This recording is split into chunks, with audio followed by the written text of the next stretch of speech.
It's important to understand what the 5G is doing and what they say it's doing. We're told on the IEEE beamforming document that this technology cooked your eyes like eggs in World War II.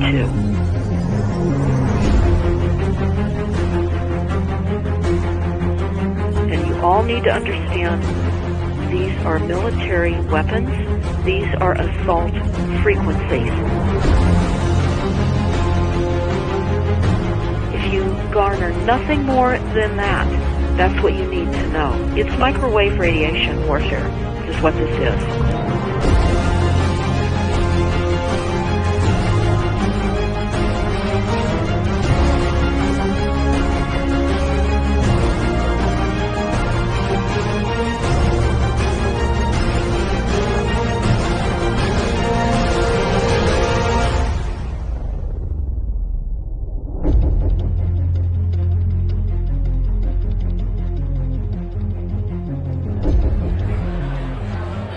Ladies and gentlemen, please join me in welcoming to the National Press Club Federal Communications Commission Chairman Tom Wheeler.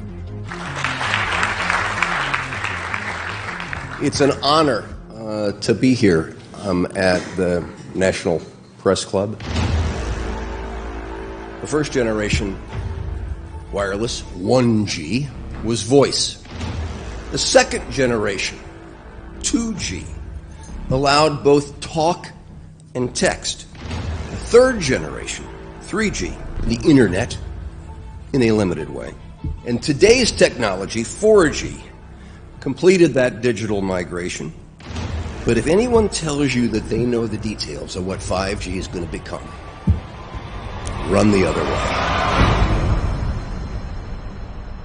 This video is brought to you by the number 5 and the letter G. And pretty soon, everything else will be too. I have to tell people 5G is a killer. I'm Mark Steele. Anybody who hasn't heard me, I'm a weapons systems head-up display expert, one of the leading experts in the world. I've actually brought cover in relation to this, and the reason I became an expert was because I invented them. What I'm going to say to you today, do not believe a single word I say. Not one. I want you to do your own research. You'll find it's absolutely terrifying. You got your body cover? Aye. Oh, good lad. Right, because I can talk to that. This 5G roll-up is a weapon system. I've got a letter with central government because I know about weapon systems more than anything other. In Britain, in a place in the north of England called Gateshead, a scientist there called Mark Steele has been very publicly and actively warning people about the effects of LED streetlights, which he says in Gateshead are emitting now 5G. Right, move away, what's the crack? Yeah, lads. I'm just having a word with these Gateshead council workers about replacing these transmitters on these lights that are causing harm and assaulting the community. This is an existential threat to the economy, to the environment and humanity. If these transmitters are everywhere, then everyone's at risk, surely.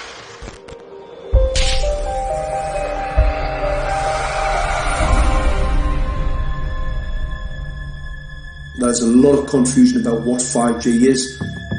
The G stands for generation. So you started off with the first transmitter system. Back in the 1980s. In the 80s, yes. So you had 1G, then you had 2G. And as the generations moved on, you started to see more complex signal systems, cleverer pieces of antenna designs, etc., etc. So the whole thing became more data, quicker downloads, etc., etc. However, 5G is something completely different. Right, let's get a breakdown. Let's tell the people what this really is. This is the 5G transmission device. Blinking heck, that's a hell of a beast, that, isn't it? These are the uninsurable transmitters. Just get a good look at that, guys, because obviously I know there's quite a few experts who want to see more detail about the transmitters and the chipsets. Just have a good look, boys. This is the control management system masquerade. There's an antenna there, you see that? What is this phased array antenna here? What's that? This is for phased array, alright? As you'll see, it's got a driver, it's got some chip there. One chip. Look at the chipsets on this. This is your dystopian world. What did Gateshead Council say? I'll tell you what, I think we better send some of these educated fools back to school, or just send them to prison. Whichever's the easiest. I think prison's probably better. Alright, that's 5G, guys. That's 5G hardware. You must consider the whole part played by electricity in nature. Human beings cannot go on developing in the same way in an atmosphere permeated on all sides by electric currents and radiations. It has an influence on the whole development of man. This life of men in the midst of electricity, notably radiant electricity, will presently affect them in such a way that they will no longer be able to understand the news which they receive so rapidly. The effect is to damp down their intelligence. Such effects are already seen today. Even today, you can notice how people understand the things that come to them with far greater difficulty than they did a few decades ago. Rudolf Steiner, 1924. Rudolf Steiner noted that in 1924, since then our atmosphere has become far more permeated with electric waves of widely diverse types. There's no doubt now that electric waves, electromagnetic forces, cause direct biological effects. There's thousands of peer-reviewed papers on this subject. There's no doubt about it. But what are these effects? How are they affecting us? What can we do about it? We're now at a stage where we're putting in what's called 5G, which is a special type of broadcast for high-density information transfers. And it turns out that this is the same frequency bands that are used in crowd dispersal weaponry.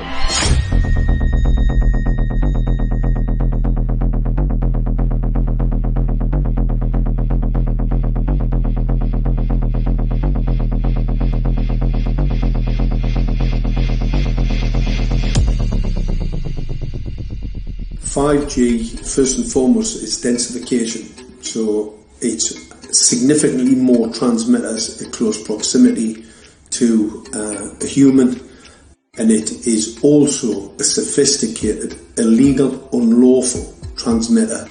What I mean by that is it is a high-gain dielectric lens antenna, and what that allows 5G transmitters to do is to 3D map its environment in your home. The 868 megahertz frequency is specific for battlefield interrogation systems, so sub-gigahertz. It allows the signal to travel through concrete brickwork with ease, and it can actually data gather. It is a target acquiring system. Phased array is basically radar off the battlefield. It is extremely good at identifying targets and being able to lock onto targets. And not only that, it can specifically target you as an individual. So any judge sitting on an interesting case, let's say, any lawyer, any barrister, anybody doing any work that is potentially controversial, your life could be at threat. So the antenna design that you currently have on top of these LED streetlights, masquerading as a control management system, is basically battlefield interrogation equipment. The first phased array unit was actually called Mammoth, used by the Germans during the Second World War to identify Allied aircraft. Obviously things have moved on significantly since then.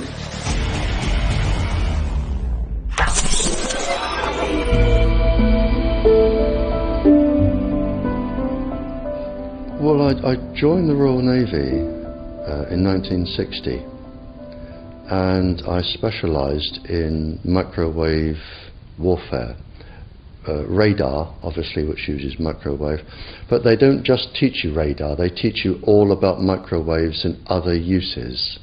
So I understood about microwave warfare and how it can damage people, how it can harm people. Microwaves then were used as weapons, as they are today. It is a perfect stealth weapon, and when governments don't like a group of people, For instance, the ladies who protest at Greenham Common in England about the American missile base they camped, they were microwaved. We microwaved Catholics in Northern Ireland to make them sick. It goes on all over the world, and it's a weapon that you don't know you're being targeted because the dose is very, very low, which is actually more dangerous than a high dose. It's very, very low, and it may take a year or two, but you can cause neurological damage and cancers with low-level microwaves, and you can make all your opponents sick. It's a perfect weapon for a government. Our impulses are being redirected. We are living in an artificially induced state of consciousness that resembles sleep. Their intention to rule rests with the annihilation of consciousness. We have been lulled into a trance. They have made us indifferent to ourselves, to others. We are focused only on our own gain. Please understand, they are safe as long as they are not discovered. Keep us asleep, keep us selfish, keep us sedated. Almost immediately, I had neighbours knocking on the door, talking about children bleeding from the nose. I had images posted on Facebook. And one neighbour in particular came to my door and mentioned the fact that since the LED street lighting had been installed, she was bleeding from the nose every single night. I thought it was unbelievable.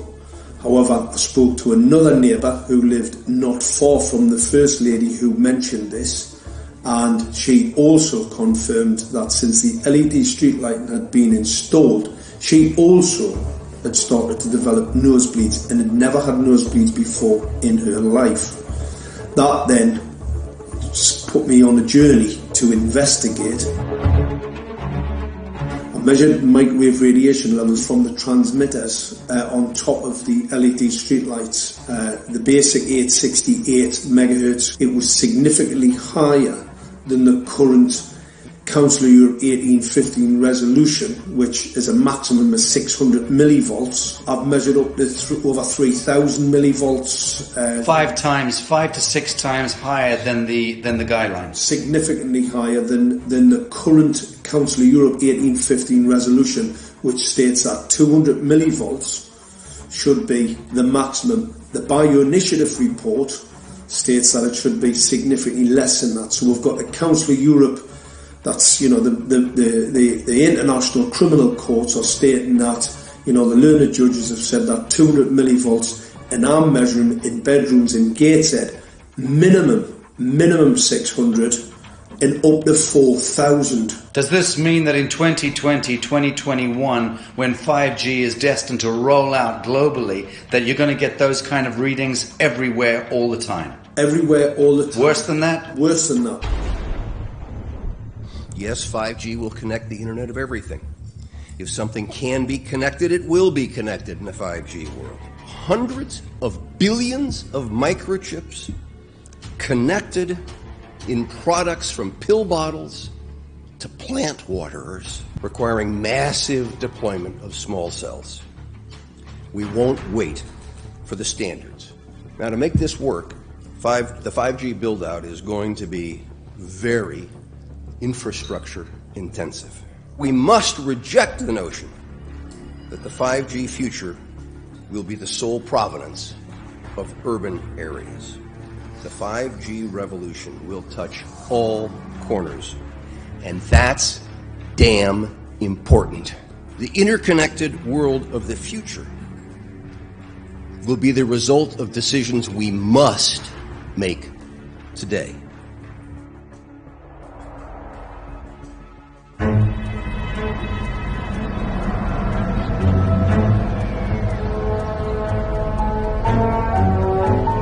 The main issue before us today is Senate Bill 637 and Senate Bill 894, the former by Senator Hune, the latter by Senator Knopf.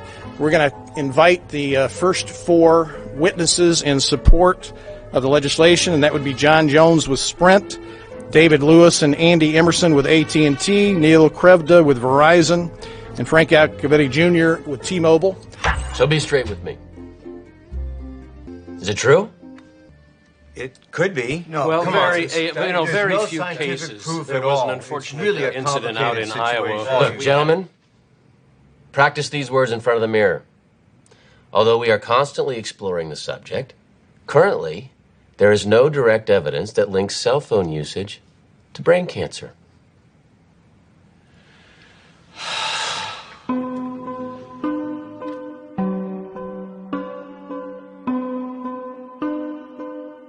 I'm Sharon Goldberg. I'm an internal medicine physician. I've practiced medicine for 21 years, and my background is mostly academic, internal medicine, hospital-based, clinical research, and medical education. I'm a certified Microsoft small business specialist. I worked on space station designing the cabling system for the airlock module, where I was responsible for EMI, EMC analysis, which is electromagnetic interference, electromagnetic compatibility. I am a professor in the Department of Epidemiology, Biostatistics, and Occupational Health, and I teach there both toxicology and health effects of electromagnetic radiation. My name is Daphne Tachover, and I'm the founder of an organization called We Are the Evidence. We are an organization that represents the many adults and unfortunately many children who have become very sick from wireless technology radiation. There seems to be a couple false Easter eggs being put out there right now. I want to make sure we dispel that right off the gate. The effects of wireless on health scientifically are very, very clear.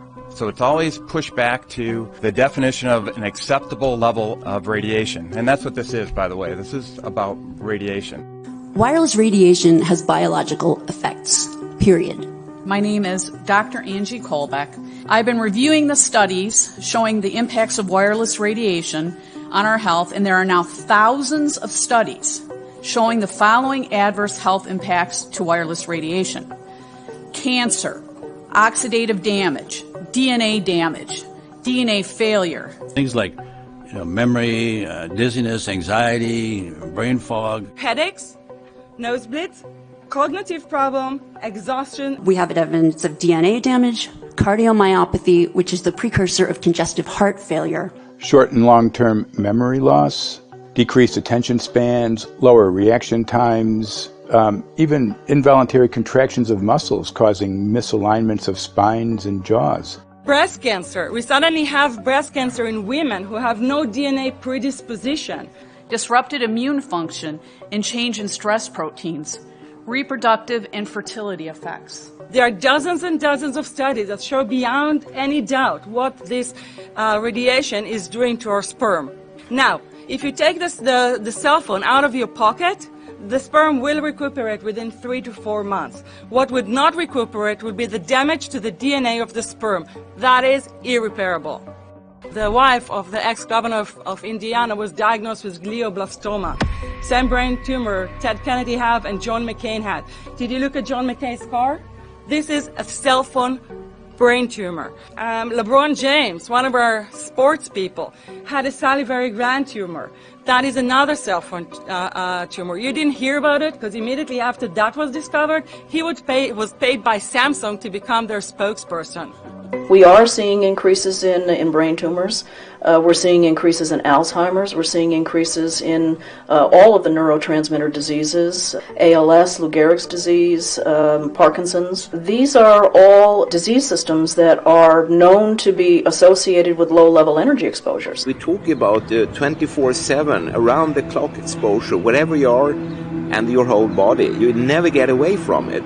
And it seems from our studies that maybe your immune system can cope with for a time, but it will deteriorate. Then the irradiation will definitely damage cells at a deeper level, and the question is what will then happen.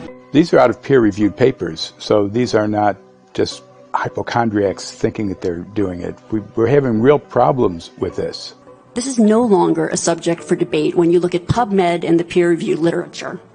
These effects are seen in all life forms: plants, animals, insects, microbes. So 5G is not a conversation about whether or not these biological effects exist. They clearly do. There is scientifically evidence that is so strong that you can be certain that the standards used by the FCC to manage health effects are wrong. We need to start measuring how much radiation are people being exposed to. before we roll out 5G, there are 4 kinds of electromagnetic fields that we know are harmful to human health. So radio frequency radiation, magnetic fields, dirty electricity, and electric fields, okay? Our exposure, any given person, and all humans are affected by EMFs. What is our exposure in a day? It's not one cell phone. It's cell phones, it's multiple wireless networks, it's smart meters, it's cell towers. It's this sandwich, and it all adds up. The data we're going to look at are all published science, testing results, or public standards. At the bottom end of the radiation scale of what's called power density, or signal strength, is the minimum level at which cell phones will work, which was found to be 0.2 billionths of a microwatt per centimeter squared. Pine needles were found to age prematurely at 0.000027. At short-term exposures of 0.05, children aged 8 to 17 experienced headache, irritation, concentration difficulties, and behavioral problems. 0.1 is the Bow Biology or Building Biology Guideline for extreme concern. 1.0 produced sperm DNA fragmentation and a decrease in sperm viability in vitro. Also at 1.0, the science shows the following bodily effects can occur: headaches, dizziness, fatigue, insomnia, chest pain, difficulty breathing, and indigestion. 2.5 saw altered calcium metabolism in heart muscle cells. 4.0, changes in the hippocampus affecting brain memory and learning. And at 6.0, DNA damage in cells. So, where are smart meters on this list? Electrical Power Institute in December 2010 measured a single Itron smart meter with pulses up to 7.93 microwatts per centimeter squared. Our own testing indicated approximately 8.0 with 1 meter. These tests are at a close distance, approximately 1 foot away from the meter, but an infant's crib could be just as close on the other side of the wall where the meter or bank of meters are installed. Even though there are all these known health effects at levels far lower, Switzerland, Liechtenstein, and Luxembourg see fit to set the standard at 9.5.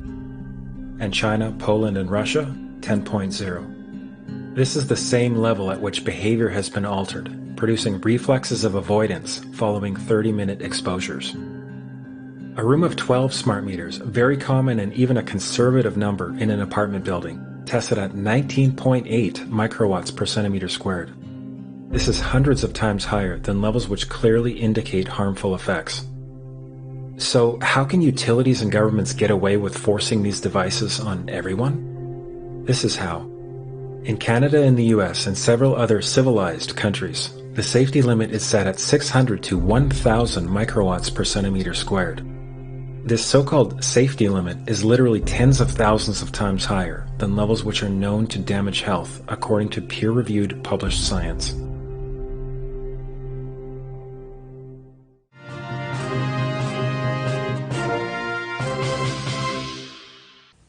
Faster, better, more reliable internet.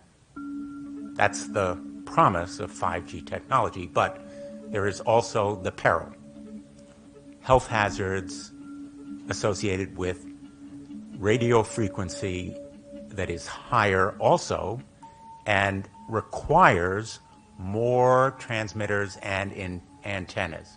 And the stark, simple fact is the health hazards are unknown and unstudied. And that is a sign of neglect and disregard on the part of the Federal Communications Commission that seems unacceptable. There have been no answers so far. The FCC basically has said everything's fine, but in order to reach a conclusion about the health and safety of this new technology, we need facts. Mr. Chairman, thank you for having this hearing. 5G, as you well know, also uses higher frequency waves that don't travel as far and will rely on a network of hundreds of thousands, potentially millions of small cell sites. And the question then is, are there any health implications, any public safety implications to those additional sites that are likely to be located close to homes, schools, workplaces, and closer to the ground? Correct? correct, Senator. Yes. So my question for you, particularly Mr. Gillen and Mr. Perry, how much money has the industry committed to supporting additional independent research? I stress independent research. Is that independent research ongoing? Has any been completed? Where can consumers look for it? And we're talking about research on the biological effects of this new technology. Thank you, Senator. I think, thank you for your focus on the issue. Safety is paramount, and as you alluded to, we rely on the expert agencies, we rely on the findings of the FDA and others as to the requirements to keep all of us safe. There are no industry-backed studies, to my knowledge right now. Happy to visit with you as to what opportunities you think there needs to be more studies, and we're always for more science. We also rely on what the scientists tell us. So essentially, the answer to my question, how much money? Zero. I can certainly follow up with you, Senator. To my knowledge, there's no active studies being backed by industry today. Anybody else know of industry commitments to back research, fund it, support it, to ascertain scientifically the health effect? No, I'm not aware of any. So there really is no research ongoing. We're kind of flying blind here, so far as health and safety is concerned. Thank you, Mr. Chairman.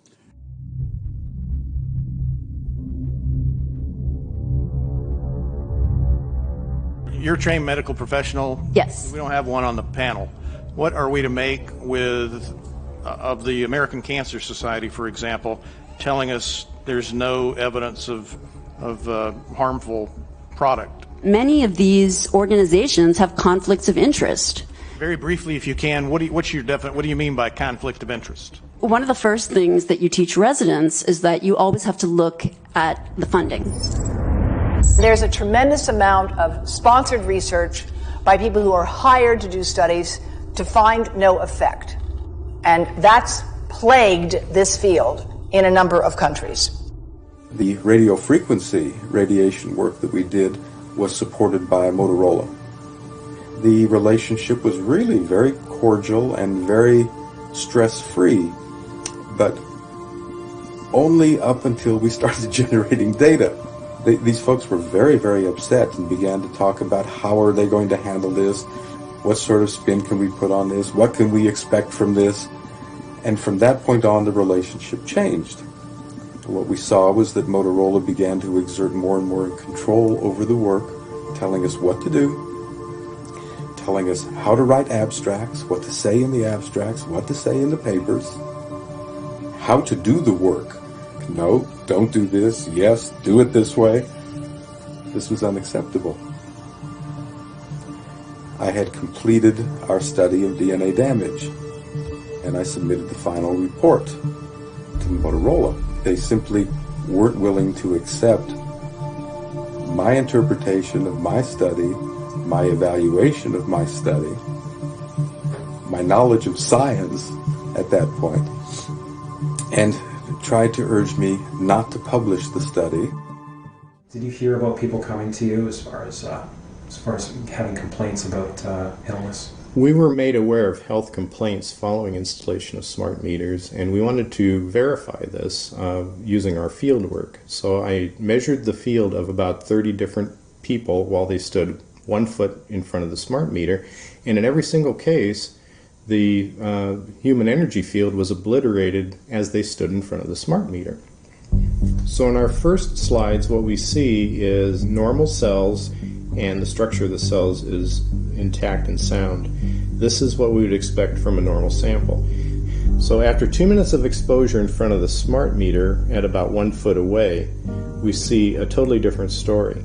Sample 1, you can see a lot of degradation in the cells. The cell walls have been broken, and you see changes in the cells which are called mycoplasma. It shows a mutation to the cell. In the second sample, we see a different type of degradation to the cell membranes. You can see a corrugation here. This is called bottle cap formation, and it's known that this occurs due to oxidation or exposure to free radicals. So this third subject, when we did her sample, she had to be pulled away from the meter after 45 seconds because she complained about an increasingly severe headache. And here you see a phenomenon called rouleau, where the red blood cells are stacking up, which makes it very difficult for the blood to deliver oxygen to the tissues as they would be their normal function. Every single one of these is a degradation. Every single one of these shows a trauma to the blood cells, and that came from something, and the only variable was the smart meter. The good news in all this is the patient and the blood can return to normal once they have been removed from the influences of these stressors.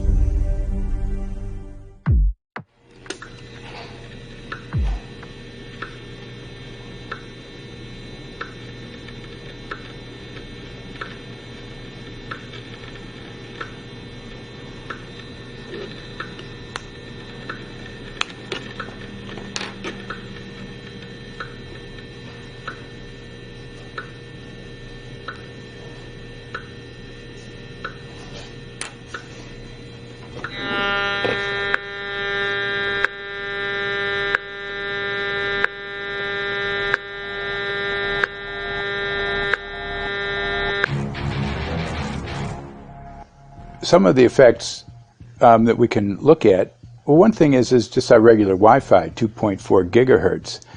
That's in the same range as microwave ovens, which are also called radar ranges, because that is radar. 2.4 gigahertz is interesting. It's not the peak absorption rate in water for microwave frequencies, but it's at a point where it allows full penetration, because if it came in at the peak, it would prevent the insides from getting warm. So that's with basic Wi-Fi. Now when we look at 5G, 60 gigahertz, this is what they call active dispersal sort of weaponry, just to keep people back. It burns the skin. It doesn't penetrate, but 60 gigahertz is the frequency of oxygen molecule absorption. Since they have electrons that they share with each other, what we breathe is actually O2, pair of oxygen. So being bombarded with 60 gigahertz could very well impair our oxygen absorption rates in our body, and thereby the whole basis of our living system. Martin Pall says, putting tens of millions of 5G antennas without a single biological test of safety has to be about the stupidest idea anyone has had in the history of the world. So assessing all this, we have experts in various fields: military EMF weaponry, biological effects on humans, firefighters that are getting cognitive impairment by being there in them, countries that are banning these sort of technologies around schools because of the impairment to cognitive. Let's weigh that up in light of what Rudolf Steiner said in 1924 about just mere radio causing the impairment of cognitive functions on people, that they can receive news from around the world, but they can't understand it as well because of the effect of the electricity. We have to say, something smells sinister here.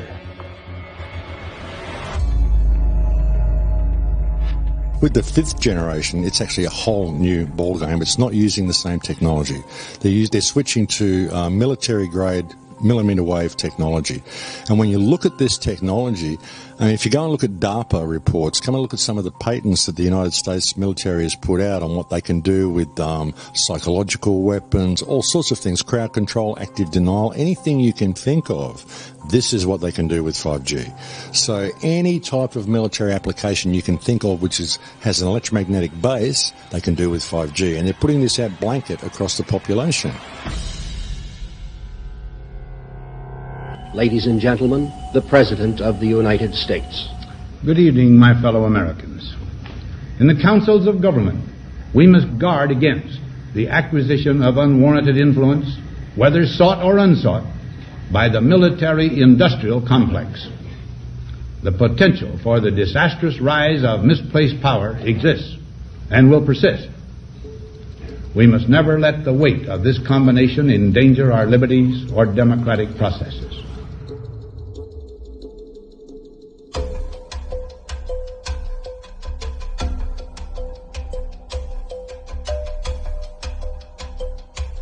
the FCC is a capture agency. They probably conducted what I believe to be the biggest fraud on the public ever conducted. The FCC has been described by Harvard University's Center for Ethics writer Norman Alster as the most captured agency in D.C., acting more as a industry cheerleader than a regulator.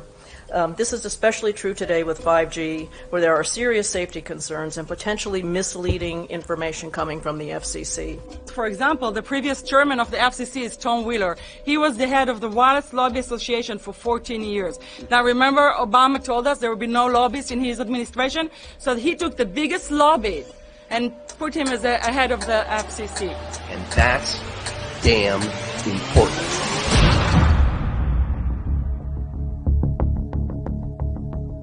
In 1993, the FCC started a rulemaking to adopt the IEEE regulations on this issue. IEEE is an engineer association.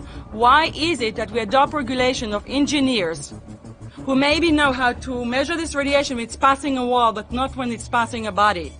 All our health agencies objected it, saying that it makes no sense to adopt engineer association, that they had not even one biomedical person on their team. They are effectively indemnified against adverse health impact lawsuits when the acceptable limits are higher than the limits actually shown to show harmful health effects. The FCC guidelines were developed for short-term exposures, 6 minutes, 30 minutes, depending on it's a phone or an outdoor exposure.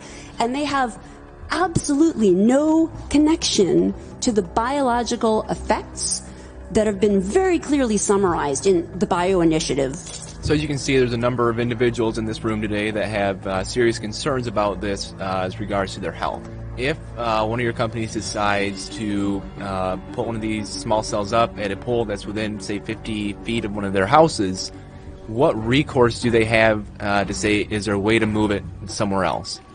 There's language in the bill so that the authority can require the applicant to come forth with certification of compliance with the FCC's rules related to radio frequency emission. Remember that denial of request or denial of permit request that you can put in? It's going to point back to the acceptable levels as determined by the FCC, not the EPA or not the CDC, the ones who usually take care of health concerns, but by the FCC, which is staffed by former members of the telecommunication industry. That's the fox guarding the henhouse. It's a fact that most insurance companies will not indemnify against EMF effects. Telecom companies around the world are warning their investors of potential major costs due to real or alleged risks of EMF pollution from their products. Interestingly enough, they're warning their investors, but they're not telling their customers. They're basically keeping it quiet because that's where their money comes from. So we're using technology that could be very potentially harmful to us, and the investors know it. But their only worry is that they might lose money, not that our health might be affected. First of all, I think what you should really think about is why is it that they're not insured? It's not that they chose to be self-insured. They actually rejected by the insurance company from being insured because they understand the risk. So the insurance companies, the big insurance companies, will not insure the telecommunications? So there's insurance companies, and then there's what's called secondary insurance companies. Secondary insurance companies are the insurance companies that insure the insurance companies. So in an event, an insurance company, let's say I insure Verizon, and it may not be able to meet the claims, then the secondary insurance company is kicking in. Like Lloyd's of London. Sorry? Like yes, Lloyd's of exactly. London. So two leading ones would be Lloyd's of London and Swiss Re. Both told the insurance company not to insure the wireless industry, and this is why they're not insured. And that should give you a hint. Now, this is exactly why they have to prevent a health lawsuit. And how did they prevent lawsuit? That goes back to Section 704.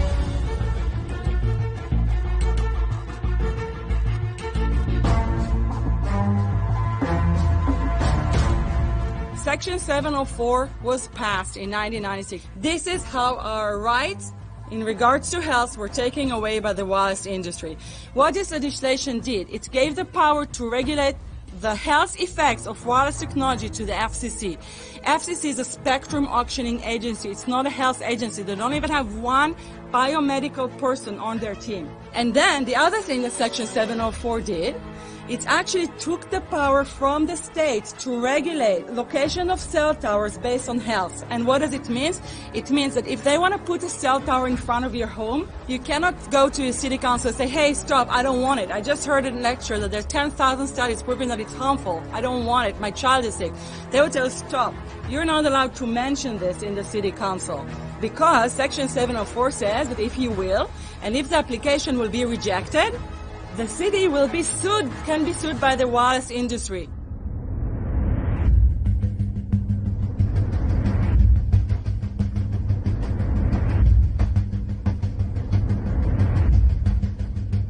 A major U.S. government study on rats finds a link between cell phones and cancer. Very first government study linking the radiation from cell phones to cancer. Two-decade, $30 million federal study out today found there is some evidence of a link between cell phone radiation and brain cancer. Professor, what is the NDP? I've heard that study several times. NDP is what? So it's a $25 million study on rats and mice that was supposed to demonstrate that there were no effects of radiation below thermal. And in fact, it demonstrated exactly the opposite. And it follows on the heels of two major studies on animals that said exactly the same thing. And that study was designed perfectly to make sure that it cannot be challenged, that there will not be any doubt. That's why it took them 14 years. That's how they prevented discussion of health. And why do they want to prevent discussion of health if there's no problem with health? Simply put, FCC is completely unprepared, unable, and possibly unwilling to oversee 5G for safety, even as it barrels toward us. They are falling back on tired definitions and panaceas long since disproven by science. To make matters worse, recent FCC rulings and numerous industry-friendly bills passed at state and federal levels between 2016 and 2018 removed the last vestiges of local and state review over infrastructure siting, just when we need it the most. When those first studies were performed years and years ago, nobody knew about the importance of the microbiome, the role of the microbiome and the immune system, and even less the role of the microbiota inside our brains, that is, the microbes that are normally resident inside our brains, whose influence on brain function is nothing but immense. And you may think, well, who cares about the microbes? The less microbes we have, the better it is. Well, we know by now that this is not absolutely the case, because microbes are truly essential for the development and function of all our organs and systems. Our immune system is based on the microbes we have in our gut. And our brain also has microbes that influence its function. In tests, it's been found things like mold. If you grow mold inside a Faraday cage, it'll grow one way, and then even if the electromagnetic fields are around, take the Faraday cage away and some sort of 600 biotoxins are developed within the mold because of the effects of the EMFs upon it. Electromagnetic fields, even of weak quality, have an effect upon our microbiome, which is really essential to our whole being. This is going to eviscerate microbial DNA inside human beings, which is our effective operating system, number one. So it may not impact human DNA in laboratory experiments right now, and they're saying it doesn't impact human DNA. But given that human DNA is less than 1% of the cellular DNA in the human body, the rest of the cellular DNA is microbial, and we know that this will eviscerate microbial DNA. So we're talking about a takedown of the operating system of human beings. Exactly. I couldn't have put it better myself.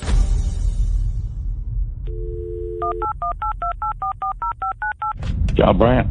Good morning, Mr. Brandt. Wow, this is Amanda from Virginia. Hi, how are you? Hi, I've been trying to get a hold of you for months now. You guys are covering up chemtrails. No, we are not covering it. We have no reason to cover up chemtrails. Of course, you have every reason to cover it up. Every reason. It's called losing your job. What reasons would that be? Oh, well, you personally, you would lose your job if you were to reveal anything to me, and it's probably unsafe for you to even be speaking about this, considering the types of individuals you work for. It's not unsafe. It is unsafe. There's no problem with us talking on, you're a citizen, you're making a complaint. Oh, Lord have mercy on myself. It's a complaint in an area that we don't have authority to regulate.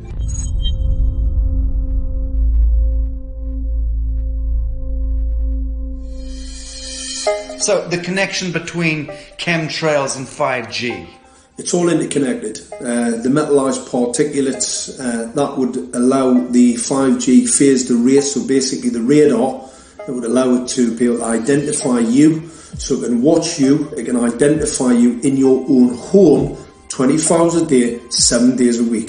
For the last X amount of years, we've been through chemtrailing, and that is now the cat is out of the box. We've had these nanoparticulates raining down on humanity for years now, impregnating our bodies, by best accounts staying inside our bodies. Those nanoparticulates, what you're saying, are building up a kind of a phosphorescence glow capability so that we can be flagged up in our homes, behind concrete and steel, inside bunkers, in the basement, doesn't matter where you are. The 5G will be able to now triangulate, map and read you, because you as a living being are impregnated with these nanoparticulates, which are acting as a kind of transmission and reception technology. It's exactly, absolutely exactly.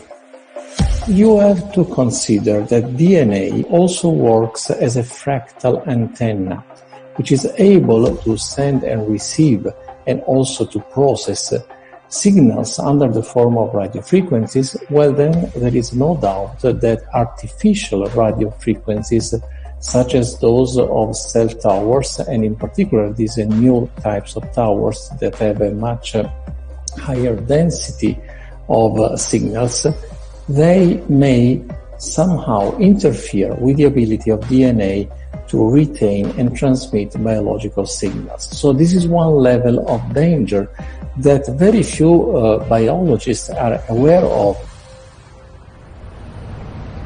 How much effort was put forward to address this, what most of these people are, or many of these people are here for, which are the health concerns? Was there any dialogue back and forth? Was there any working? Was there many studies evaluated to look at regarding this area? Maybe not every person that has concerns on the legislation was brought to the table. Okay, so from your perspective, you feel that there was a legitimate amount of time to evaluate the data that the opposition would have on this? Absolutely, and I wouldn't put forth something that I didn't believe in. And I'll tell you, as I mentioned earlier, and it's been commented several times amongst the panel here, this is truly an economic development issue.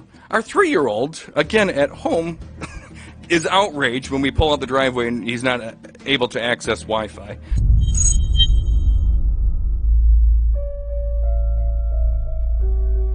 I think anyone who puts Wi-Fi into a school should be locked up for the rest of their life. I really do. I think they're not fit to walk on the surface of this planet because they haven't looked at the research, and whatever incentive they have, it is not worth the genetic problems that parents are going to face with their children when they're born. France has banned Wi-Fi in nursery schools and put warnings out for regular schools because they're finding there's impaired learning capacity in children when they're around Wi-Fi. And they have to put up warning signs where they put Wi-Fi transmitters. When I got sick and I learned that they're putting Wi-Fi in the schools in Israel, I was very sick at the time, but I could not tolerate the thought that children in the schools will become as sick as I have. And after a few months of correspondence, I submitted a Supreme Court case in Israel to ban the use of Wi-Fi in the schools and replace them with wired network. The 4 top diseases that kill our children, our young adults right now, are brain tumors, thyroid cancer, testis cancer, rectal cancer, everywhere we put our cell phones. And a lot of our children are sick and they're being misdiagnosed and mistreated because the wireless industry has put billions and billions of dollars in the past 30 years to mislead the public as to the health effects and keep the public uninformed. We are performing an experiment on children. We are exposing children to microwave radiation for 6 hours during every school day. We have had absolutely no studies looking at the long-term effects of this radiation on young people or even on adults. A considerable amount of research shows that developing brains and bodies of children are much more affected than adults. And there are clear indications of a link between increased electromagnetic fields and autism spectrum disorders. We took 10 autistic children and went back to the sleeping location where the mother was when she was pregnant with that child, and compared it with the sleeping location of a mother that gave birth to healthy children. We had 10 mothers in that group, 10 mothers in this group, and in the group of the autistic children, we found that the measurements that we got for the microwave exposure was elevated compared to the group of children that were normal. The fetus is affected. The exposure to man-made electromagnetic fields has become the first factor that could be isolated ever in autism that could predict autism. The fifth generation of wireless technology, or 5G as it's being rolled out worldwide without safety testing. Let me say that again, without safety testing. And how we've got scientists and doctors and environmental organizers saying, stop this. Because in terms of the effects of wireless radiation, the science is in. Wireless radiation can lead to cancerous heart tumors, brain tumors, DNA damage. Wireless radiation is linked to infertility, to autism, Alzheimer's, and more. And guess what? All the effects that I just listed, those are some of the effects that are known according to the technology that's being seen today. First of all, you have to know that we know that the other EMFs that we're exposed to are already known to be health risks. And basically that 5G, because of the frequency that's going to be used and because of the extraordinarily high pulsation levels that will be used, is a much bigger threat to our health than the things that we already have, which are very substantial threats to our health. We're not just talking about the intensity. We're talking about the frequency and the very high level of pulsations.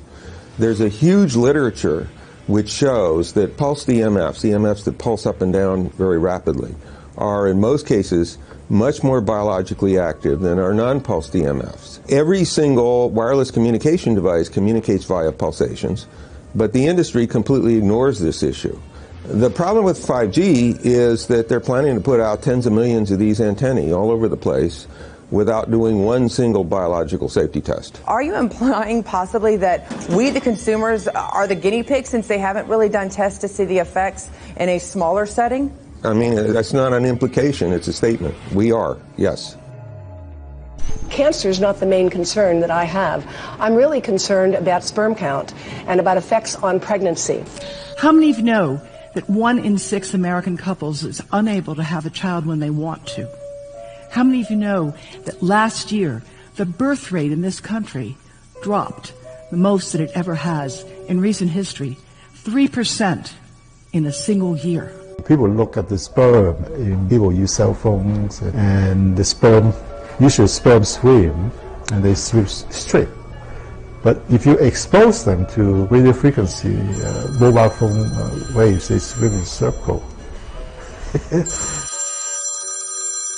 Studies have been done here in Australia, taking sperm from healthy men. And one test tube gets exposed to cell phone radiation, and one test tube is not exposed to mobile phone radiation. And then the results are evaluated. And this is a measure of vitality. We measure how well the sperm swim. This is a measure of motility. This is a measure of mitochondrial DNA damage. They have 3 times as much damage on their DNA if they have been exposed to mobile phone radiation. The data on that are rock solid. Cell phones can damage sperm quantity and quality. Your embryo, your uterus in the fetus, where your child is developing for the first 100 days, in the ovaries, the eggs do not have that protection. So they are at maximum risk from radiation.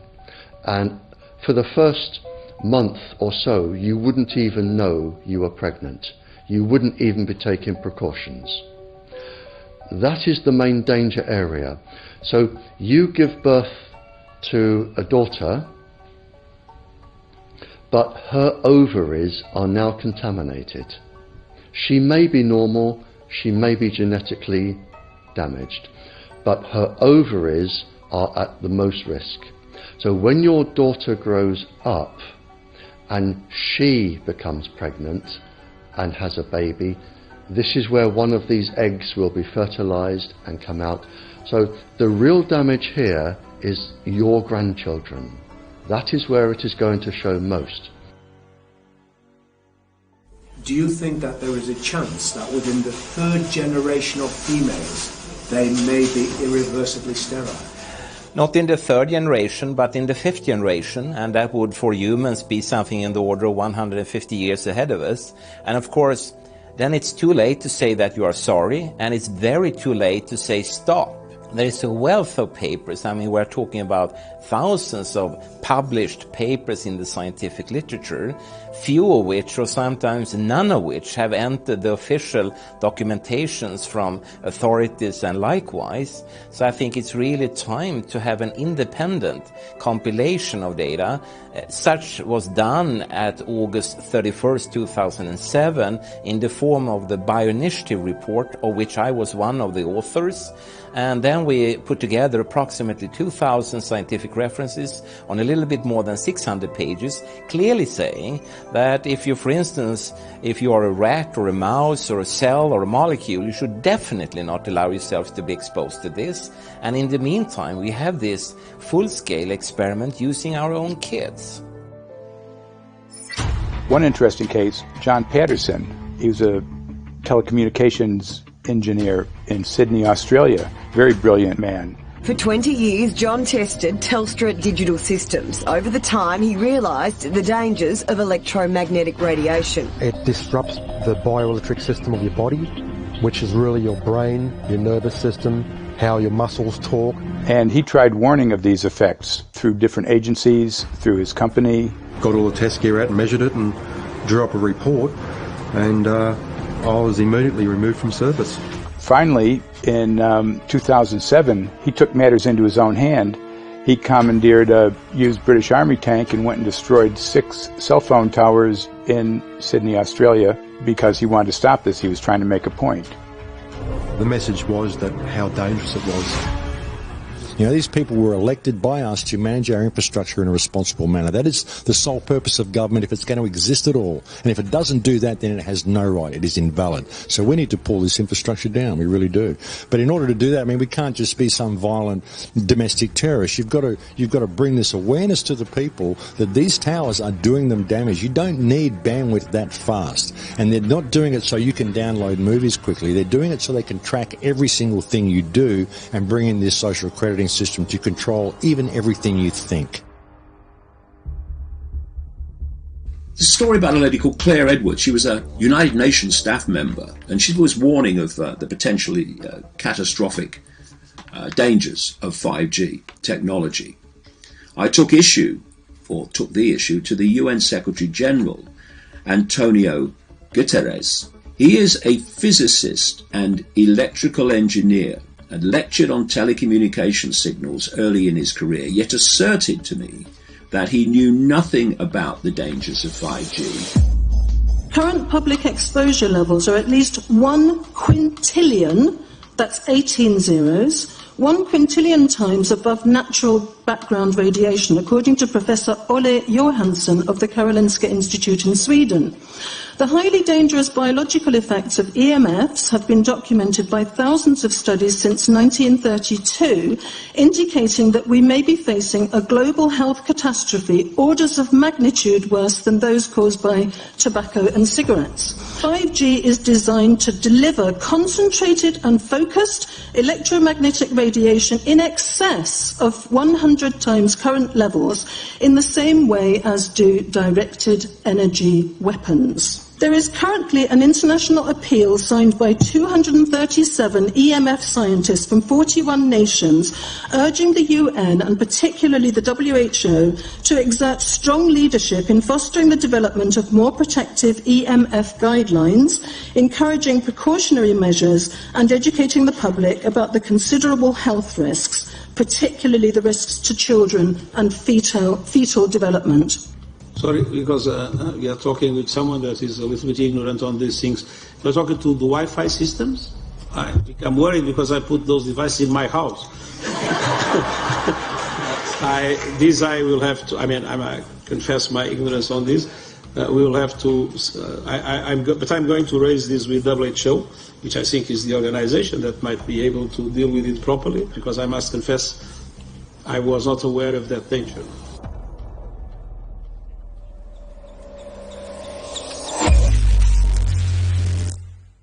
In 1996, when the Telecommunications Act was passed, in it was a provision essentially that kept local officials from addressing health issue concerns when approving or not approving a cell tower. So that's correct. But then something new is happening. We've talked a lot about it on the Solari report, thanks to Jason Bogdan-Smith and his website EMF Warriors. But this is new. This is very, very new. So you're basically, sending out an appeal on something that in one sense hasn't happened yet. This is not just an incremental change. This is a big step up.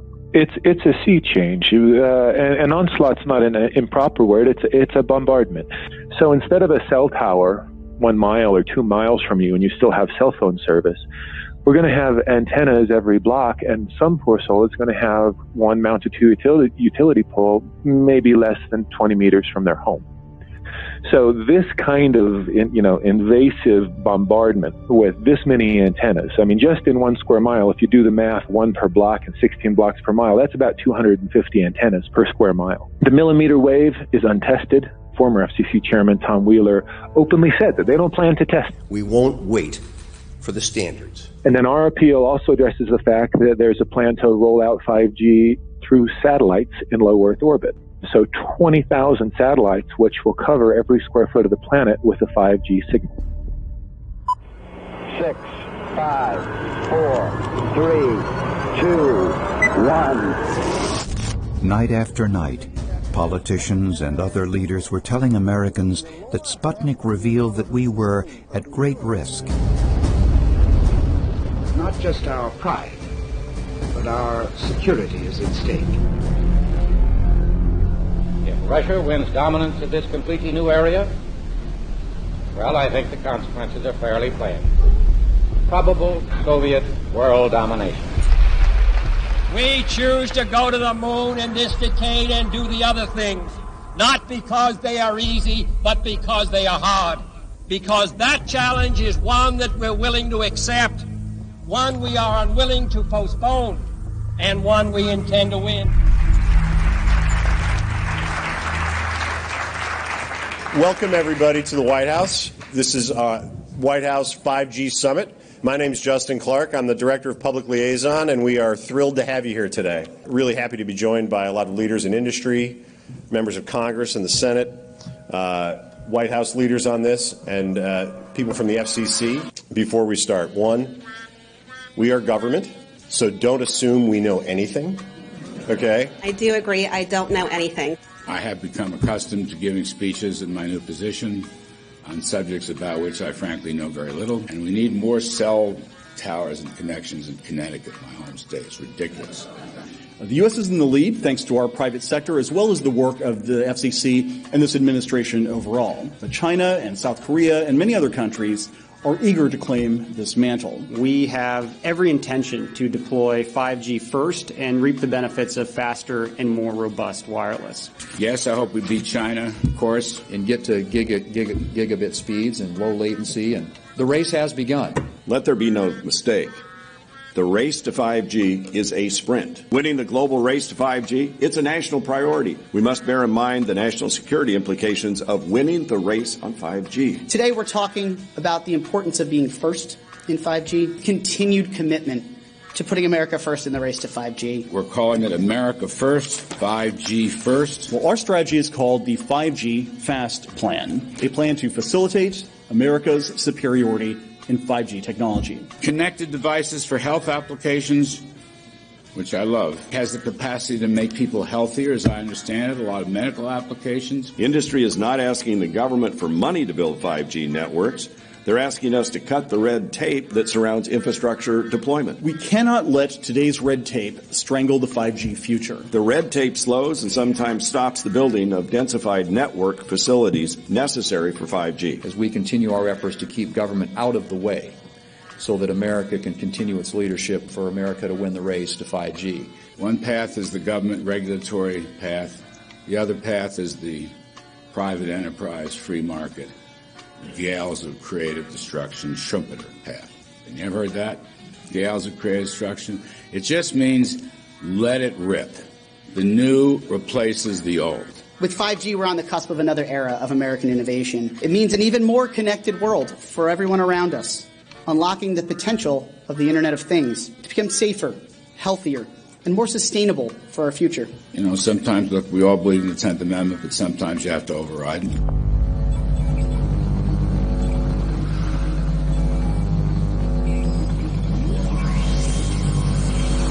By the way, the 1996 bill permits that kind of override. We're not here to be completely heavy-handed, but sometimes you got to do what you got to do. And some of these states or cities that don't want to cooperate want to shake us down. We can't allow obstacles and barriers to stop this movement. That's all.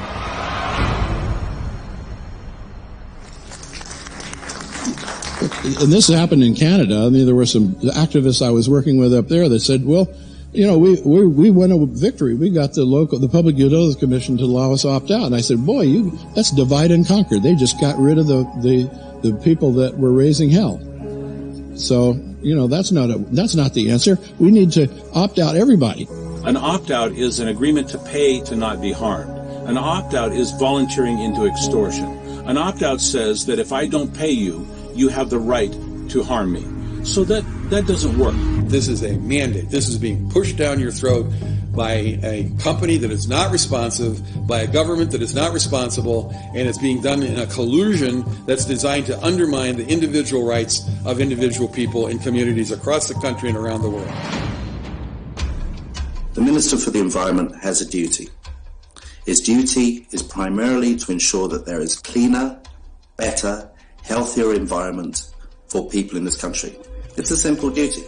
He also has a responsibility in regard to science and innovation to make sure that that happens. What seems to be happening here, in fact one could say undoubtedly happening here, is he's using science and innovation to ensure that our right to life is threatened. There have been no public debates. There is no public discourse. There are no public disclosures as to why, when, how, what is going on in regard to 5G. That by itself is a breach of ministerial responsibility, and one which we really should look at in terms of a private prosecution against the ministers who have failed to protect our right to life. Okay, smart technology, smart meters, smart cars, not that smart, huh? What does smart mean? Anything that has smart attached to it, secret militarised armaments in residential technology. That's where smart came from. And smart, every bit of technology that you see today has all been developed for either some type of battlefield, some type of intelligence gathering system, and obviously these developments have to be commercialised, and people have actually took them into their homes. The definition of a smart grid is a wireless system that will fundamentally turn every single appliance in your home into the equivalent of a transmitting cell phone. That's every computer, every television, every furnace, every air conditioner, every coffee machine, every printer, every single appliance that you have in your house will eventually, in a smart grid, have an antenna that's embedded into it that will transmit your usage data to a smart meter on the outside of your home that will then transmit your usage data to another tower receiving a usage signal that will then go to the utility company for supposedly billing purposes.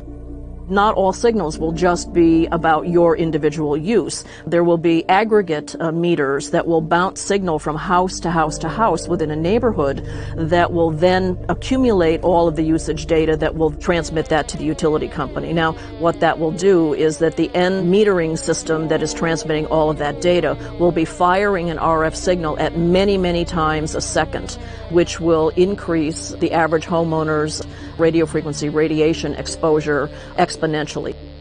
This picture shows some aphids on the leaf of an orange tree shortly after radar equipment was installed at a nearby airport a number of years ago. I noticed that every few seconds, all the aphids would tense up in unison and do sort of a little dance, as you see in the picture. Upon further investigation, I found that the interval of time between the activity of each dance coincided exactly with the rotation of the radar rotor device at the airport, which was a distance of approximately 14 miles. The antenna arrays create this steerable beam, which helps concentrate the energy. The beams get pointed at the user. What's a MIMO tank? Massive in, massive out. British government have got a plan to roll 400,000 out. This is so that you've got 5G in every nook and cranny, every part of the countryside, so that you can have autonomous tractors, believe it or not. However, those transmitters, these are radar. It is phased array radar. Though that radar signal sweeping the countryside will kill every pollinator, every biological structure, it will sterilise livestock, it will kill the ground, consequently land won't have a value, obviously farmers will die, the community will be under attack. The community will be under attack. If we can't produce food, if we kill all the pollinators, we're in serious trouble. The takeaway is that 5G, the $1 trillion rollout of 5G by our friendly local government, is definitely a weapon system masquerading as a modern efficiency technology. It most certainly is. And what I put it down to, it's economic terrorism. There is no value, nil, in killing off your population, in destroying your ability to grow food, to kill all your pollinators. They may have a nice financial number on a piece of paper, but in reality, dementia, diabetes, all the things that are currently crippling the NHS, a burden on the country, illness, mental health issues, the focus of that cause can be identified and has been identified in the science. The science is proven. The epidemiological data that we're seeing on the street is now substantiating that science. The DNA inside you, the mitochondrial DNA, you can trace unchanged to your mother, her mother, her mother, right the way back to the beginning of the human race in Africa, the Stone Age. It is unchanged, the mitochondria, and that is being unchanged in your children, which means if you damage it, your child could be genetically damaged, then her child, and her child, and her child, forever. You are condemning the future generations of every single child. There is, however, a light at the end of the tunnel, or there is some ray of hope. Thanks to the principles of biological quantum entanglement that we have learned how to exploit in the field of biology and medicine, now we can transfer the information from the microbial DNA to the human DNA.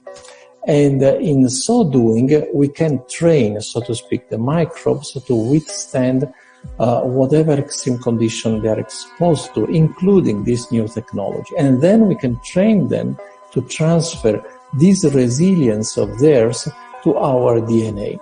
So let's say that there are good reasons to be worried about the introduction of these new technologies, but fortunately, since the knowledge in the field of quantum biology, in the field of microbiome medicine is advancing as fast as potentially harmful technology, then we can exploit this knowledge to protect ourselves from any real potential or perceived danger from these new technologies. I've met with molecular and cellular biologists, with blood microscopists, with weapons development experts, frontline activists and researchers, and all the stories I'm hearing from these experts and pundits leads to the same thing. 5G is almost certainly the end game. It is an extinction event brought into our homes, into our classrooms, onto the high street, into the very cells and DNA in our human bodies. It is such a perilous threat that it is almost impossible to imagine, let alone describe. When the 5G signature goes live, it will tap into a multitude of satellites which are in geosat orbit around the surface of the Earth. Millions of surface antennas will pick up that signaling and will then scatter the signaling into hundreds and hundreds of millions of different micro antenna systems set up on street lamps and even in your home, which you're not aware of incidentally. The LED light bulbs in your home invariably contain the micro or nanotech lens flare capacitors which will receive the 5G signaling, and it will proliferate the 5G signaling everywhere by exploding the signal into billions of photons which will target everything all at the same time. This is stealth technology. This is invisible science. But what it means in simple terms is that you will be flagged up, visible, trackable inside your own home. Anywhere you move on the surface of the Earth, they will have a lock and load tracking capability over you. You will be visible to invisible masters, each one of us, all the time. Today, our governments and the corporate sector have managed somehow to infiltrate the mainframe of our civilization and are pushing through a $20 trillion infrastructural rollout without any, and I mean without any, health science running behind it. There have been no tests. Your government and your health authorities are either in collusion on this matter of genocide and ecocide, or they're just damn stupid. And I would suggest it is the latter.